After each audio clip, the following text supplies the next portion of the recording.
नमस्कार दोस्तों, बहुत बहुत स्वागत आप सभी का हमारे इस YouTube चैनल पे। और दोस्तों, आज के इस वीडियो में हम लोग बात करने वाले हैं कि यदि पहली पत्नी जीवित है और पति ने धोखे से किसी अन्य स्त्री से विवाह कर लिया है तो क्या वह विवाह सही होगा, विधि मान्य होगा, लीगल होगा, और क्या दूसरी पत्नी का उसके पति में जिसने शादी किया है दूसरी उसका उसके संपत्ति में अधिकार होगा या नहीं होगा।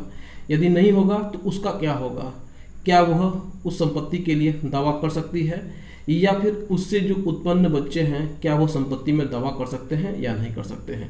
और साथ ही साथ आज मैं आपको एक सुप्रीम कोर्ट का बहुत ही महत्वपूर्ण जजमेंट भी बताऊंगा। इस जजमेंट को फॉलो करके आप अपने केस में जीत हासिल कर सकते हैं यदि आपके साथ ऐसी कोई समस्या है। तो दोस्तों, चैनल पे पहली बार आए हैं तो चैनल को सब्सक्राइब जरूर कर लीजिएगा। साथ ही साथ बेल आइकन दबा के ऑल नोटिफिकेशन का भी ऑप्शन ऑन कर लीजिएगा, ताकि जब भी इस चैनल पे कोई वीडियो अपलोड हो तो उसकी नोटिफिकेशन की जानकारी सबसे पहले आपको मिले। आइए दोस्तों, वीडियो को शुरू करते हैं। दोस्तों देखिए, कभी कभी क्या होता है कि पति अपने पहली पत्नी के होते हुए भी अगर वह दूसरे शहर में जाता है काम करने के और वहाँ पे वह किसी अन्य स्त्री से विवाह कर लेता है तो इस कंडीशन में उसका क्या वह विवाह मान्य होगा या नहीं होगा। दूसरी बात यह है कि क्या उस स्त्री का उसके पति के प्रॉपर्टी में अधिकार होगा या नहीं होगा।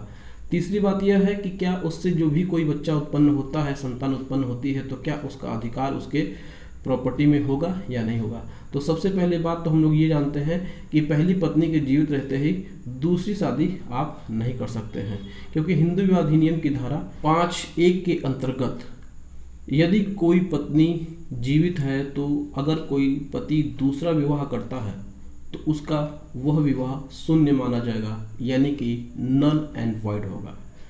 अब यहाँ पे दूसरा प्रश्न यह होता है कि यदि किसी व्यक्ति ने जानबूझ करके पहली पत्नी के जीवित रहते ही दूसरी स्त्री से विवाह कर लेता है तो क्या उस स्त्री का उसके पति के प्रॉपर्टी में अधिकार होगा या नहीं होगा।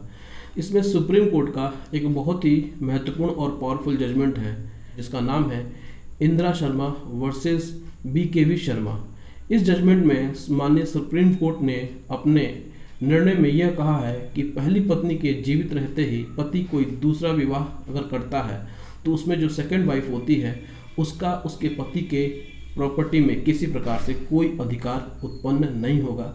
चाहे वो तलाक भी ले लेती है तो भी इसमें पति के प्रॉपर्टी में उसका कोई भी अधिकार नहीं हो। अब इसमें तीसरा प्रश्न यह बनता है कि क्या उस दूसरी पत्नी से उत्पन्न जो बच्चे हैं वो विधि मान्य होंगे, क्या वो लीगल होंगे, क्या उन बच्चों का अधिकार उनके पिता के प्रॉपर्टी में होगा। तो इस जजमेंट में आगे सुप्रीम कोर्ट ने कहा है कि जी हाँ, वह बच्चे विधिमान्य होंगे, क्योंकि वह बच्चे विधिमान्य तरीके से उत्पन्न हुए हैं एक विवाह के माध्यम से। लेकिन इसमें इन बच्चों का भी अधिकार उत्पन्न होगा और वह अपने उस पिता के प्रॉपर्टी में उतने के ही हिस्सेदार होंगे जितने की पहली पत्नी के बच्चे हिस्सेदार होते हैं।